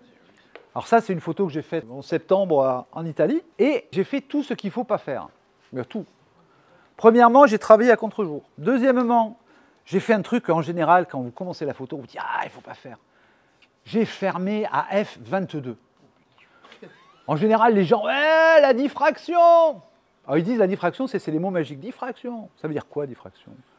Qu'est-ce que ça fait en photographie, la diffraction? C'est un problème, la diffraction? Je vous rappelle que le plus grand mouvement de l'art photographique, monté par M. Ansel Adams, s'appelait le groupe F64. Alors, niveau diffraction, F22, c'est que dalle. Pourtant, c'est difficile de dire qu'ils n'étaient pas bons, Ansel Adams et ses copains. Ils maîtrisaient un peu. Il y a des tas de photos à eux que je serais bien incapable de refaire, notamment celles dans le Grand Canyon. Qu'est-ce que ça fait, F22? C'est bien, ça diffracte. Et qu'est-ce que ça fait quand ça diffracte? Ça fait des super jolis soleils en étoiles, comme ça. Si j'avais écouté tous les gens qui m'ont dit « Ah, ne ferme pas, ça fait de la diffraction, ouvre bien, on veut du bokeh ». Et on vous dit « Ah, il faut que ça soit profondeur de champ très faible ». Alors je vous rappelle, la profondeur de champ, ce n'est pas qu'une histoire d'ouverture. Hein. D'ailleurs, ça n'est même quasiment pas une histoire d'ouverture, la profondeur de champ. La première chose, la plus importante en profondeur de champ, c'est la distance où vous faites la photo. Alors, au lieu de dépenser 1 000 € de plus pour ouvrir à f1.2, rapprochez-vous d'1 mètre. C'est moins cher. Ensuite, vous allez voir, c'est bientôt fini. Je suis un peu longue, mais je pense que c'est important. Je vous ai dit tout à l'heure que le réel n'existait pas. Mieux que ça, le réel est une matière malléable. On peut le transformer à loisir, comme on veut. Si vous vous intéressez à l'histoire de la photographie, il y a 2 courants qui se battent depuis le début. Il y a un courant qui dit « Je veux représenter le réel pour ce qu'il est. Je vois un beau coucher de soleil, je veux que sur ma photo, ça soit le même coucher de soleil que celui que je vois. » Ce qu'on fait souvent au début, quand on fait des photos, vous savez, on voit un truc joli, on fait la photo, et puis on veut que ça soit aussi joli dans la photo qu'en vrai. Évidemment, on n'y arrive pas. Parce qu'il y a un petit souci, c'est que l'appareil photo, ce n'est pas un œil humain. D'abord parce que l'œil humain, il a une plage dynamique infiniment plus grande, et surtout l'œil humain, il est relié à un cerveau. Parce que l'appareil photo, il est relié à une batterie. Et ça a donné plein de courants, donc ça a donné le début de la photographie, où on pensait que la photographie était un outil de reproduction du réel, à tel point qu'on a mis au point le terme précision photographique pour dire c'est tellement précis que c'est encore plus vrai que la réalité. Et les grands courants, ça a été par exemple le mouvement F64. On veut montrer les choses telles qu'elles sont, dans leur brutalité. Ça a donné la straight photographie. Et de l'autre côté, vous avez un courant qui dit c'est l'inverse. On ne veut pas montrer ce qu'il y a à voir, on veut montrer ce qu'on veut faire croire, ou ce qu'on veut faire rêver, ou ce qu'on imagine. Et ça a donné le courant pictorialiste. Ça a donné le courant Bauhaus. Ça a donné la photographie surréaliste. Ça a donné le postmodernisme, etc. Enfin, ça a donné plein de courants. Ces deux courants s'opposent et ces deux courants disent d'un côté, je veux montrer le réel, et de l'autre côté, le réel n'existe pas, j'en fais ce que j'en veux. Eh bien moi, vous n'avez pas de chance, je fais partie du deuxième courant, vous en êtes rendu compte, où je dis, moi, je veux faire apparaître des choses comme j'ai envie, parce que. Et donc, je vais vous montrer, alors faites attention, soyez concentrés, ça dure 4 secondes, mais c'est pour vous montrer que le réel, en fait, on en fait un peu ce qu'on veut, puisque ce que vous croyez voir, on peut même jouer avec.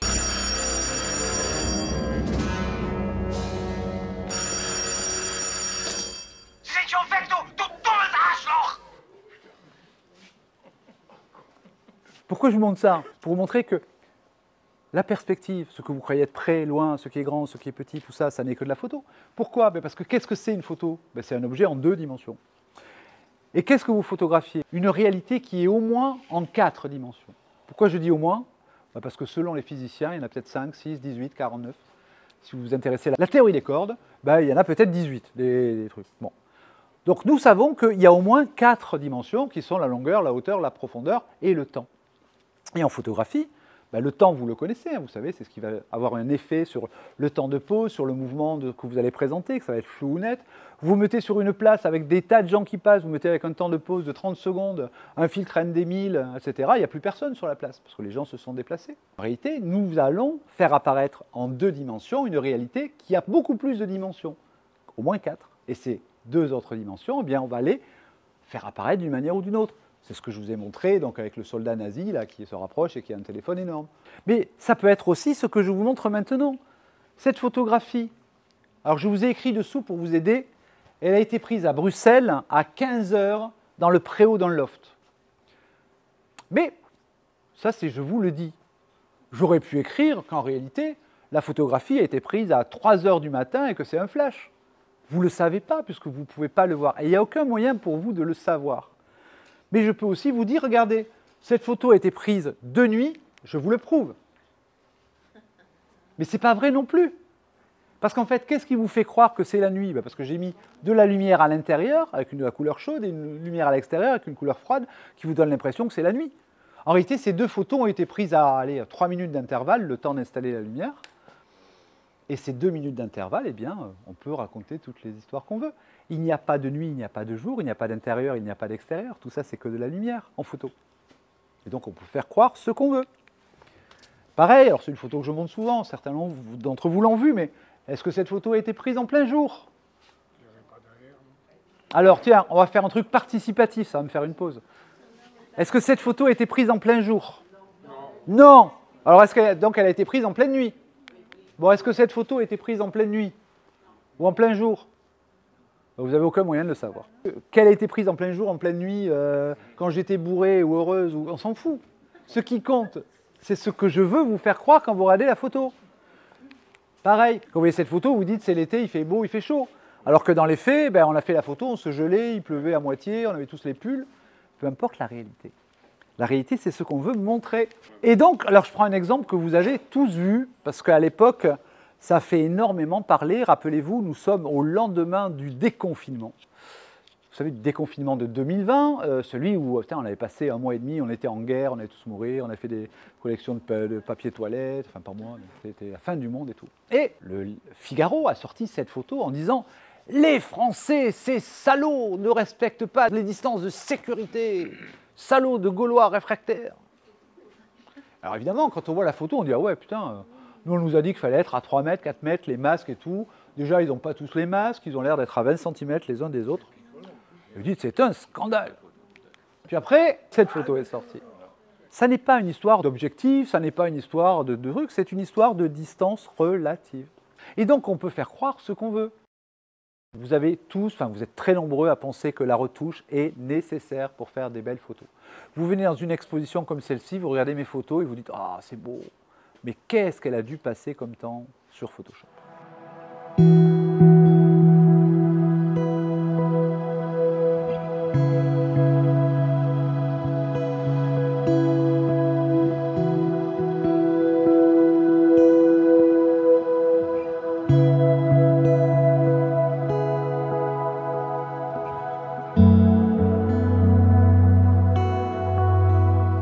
Et après, quand je vous dis « oui, mais non, moi je ne retouche pas », vous me regardez comme quelqu'un qui vous ment. J'ai putain, encore une macroniste. Et ben non. Et alors, non seulement je vous demande de me croire, mais surtout je vous le montre en vidéo. Et surtout, il y a une chose très importante, c'est le fait de savoir que la retouche n'est pas nécessaire, qu'on peut s'en passer. D'abord, ça permet de gagner du temps. Et surtout, ça permet de faire travailler un truc super important, c'est votre imagination. C'est ce que je vous montrais tout à l'heure avec mes pommes qui volent, mes poivrons coupés, toutes les photos comme ça, les nanas qui volent et tout. Si vous réfléchissez en vous disant « bon, je vais essayer de me passer de retouche. Comment je fais pour y arriver et pour avoir la photo que je veux ?» Mais vous allez avoir que, par exemple, imaginez vous avez quelqu'un, je sais pas, quelqu'un qui a la peau très ridée avec des boutons. Et le seul moyen d'enlever les rides et les boutons, vous pensez que c'est Photoshop. Et donc vous allez reprendre toute la peau, etc. Puis après, vous allez lire mes livres, regarder mes vidéos, et vous allez vous dire, mais Nathalie, elle dit qu'on peut supprimer les rides, enfin en tout cas les gommer massivement, si on fait quelque chose de très simple, c'est qu'on transforme le contraste de la lumière.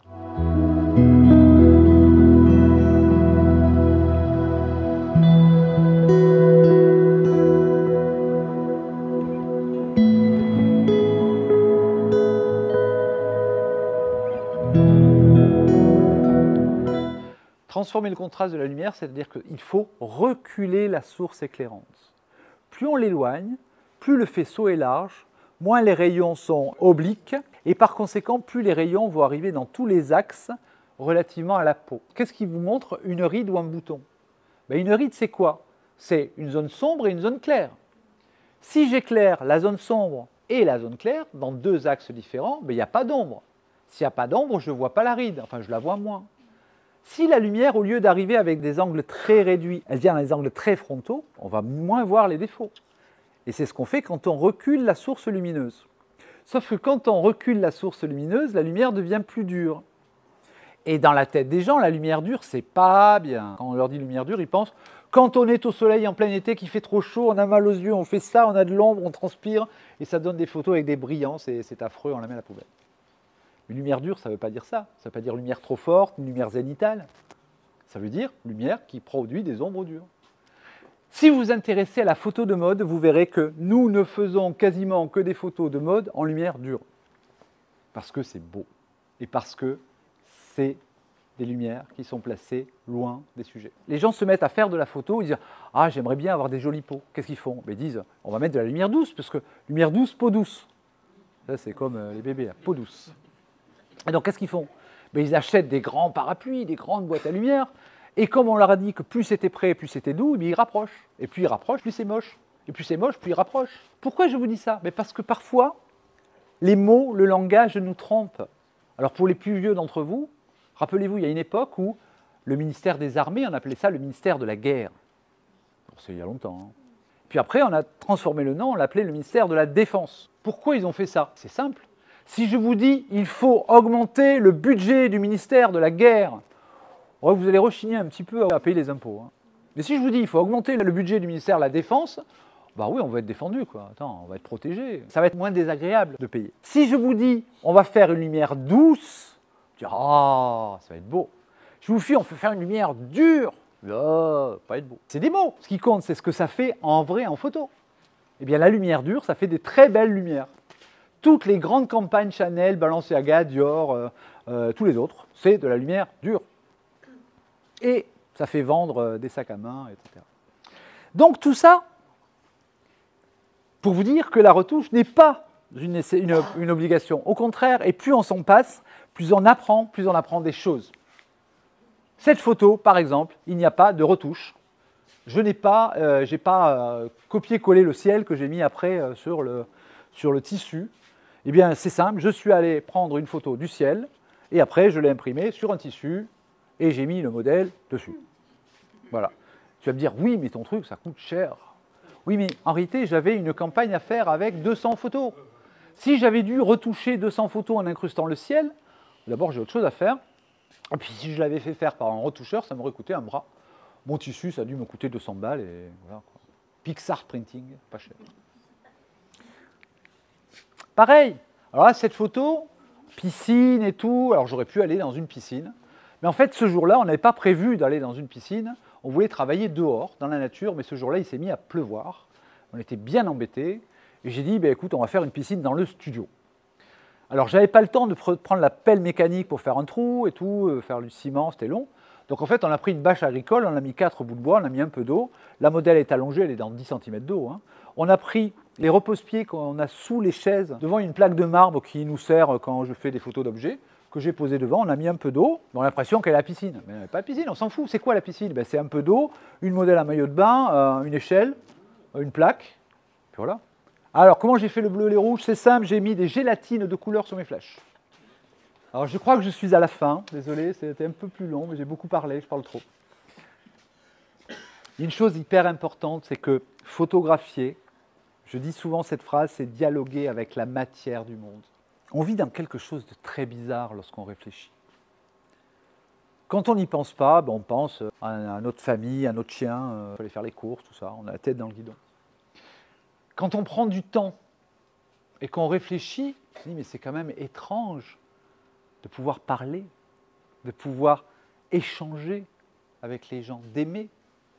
C'est quelque chose d'extraordinaire, vous ne trouvez pas? On devrait être tous les matins en se réveillant, même quand on a une gastro, s'émerveiller du monde.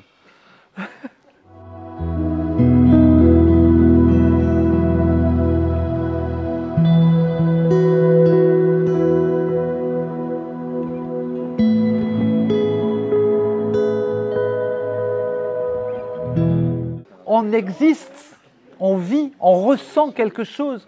Imaginez l'horreur qu'est le fait de ne pas ressentir les choses. Alors ça, c'est une photo que j'ai faite pour montrer justement, pareil, pas de retouche, pour vous faire partager mon émerveillement sur certaines choses ou sur des choses que je veux vous montrer et vous raconter.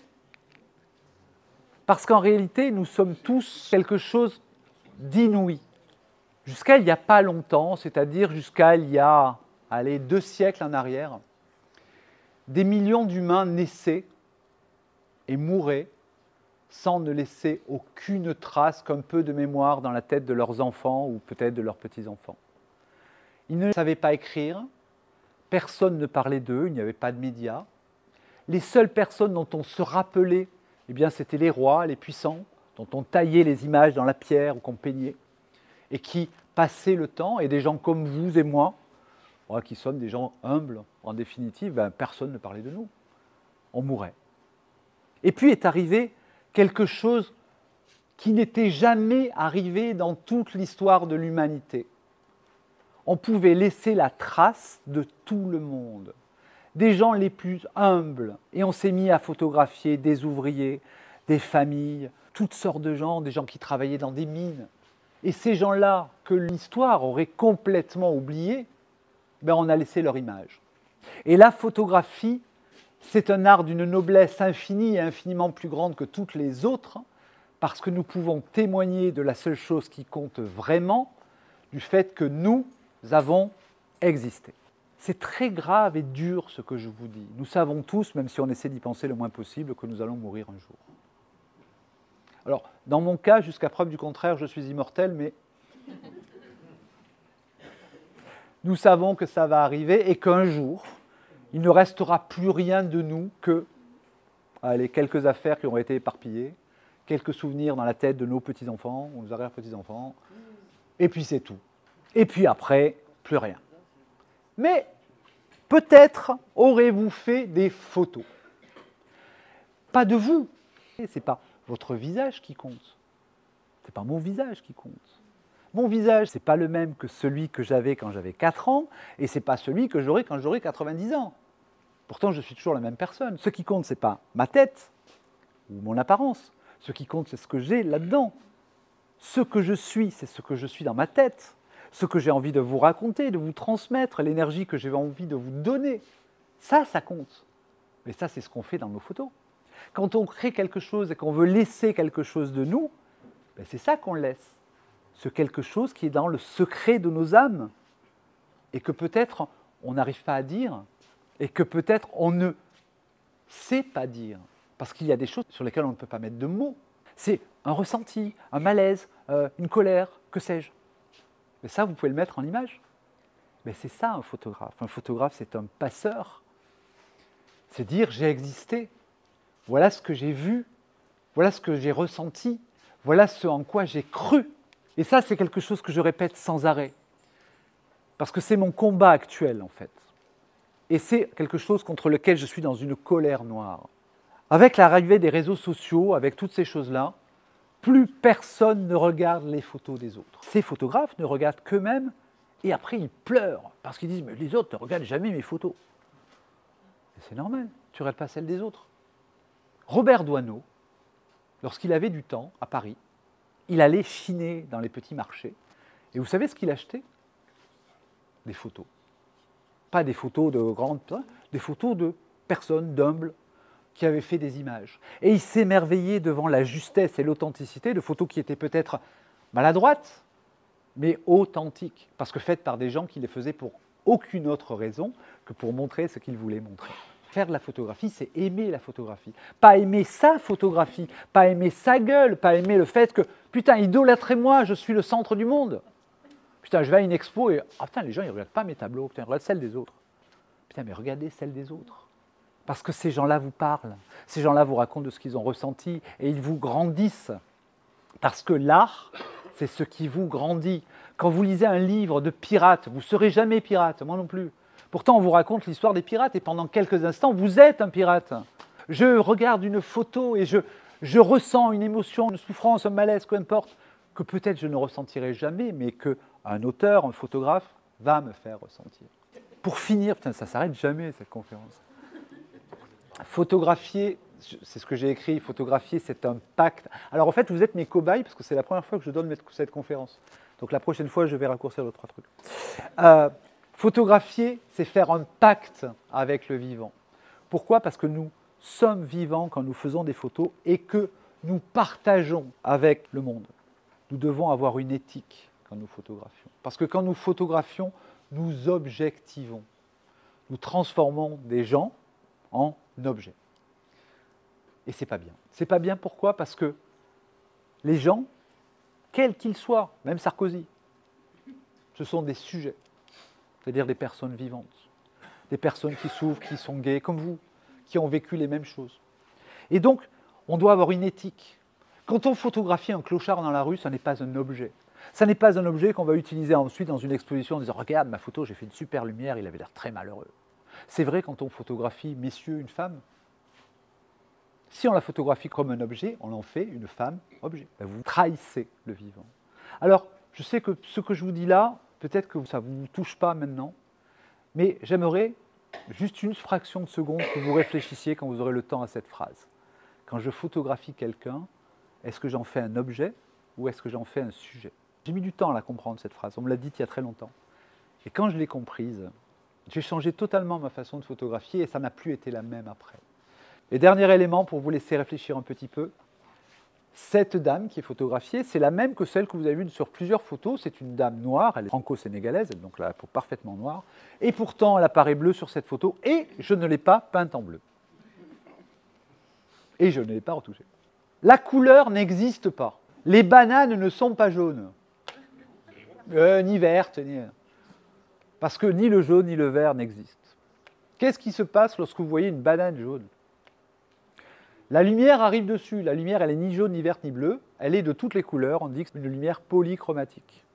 Toutes les longueurs d'onde arrivent sur la banane et toutes les longueurs d'onde de la lumière visible sont absorbées par la banane à l'exception de la longueur d'onde jaune. C'est pour ça que vous la voyez jaune. Maintenant, on prend une modèle à la peau noire et on lui met une perruque en plastique jaune.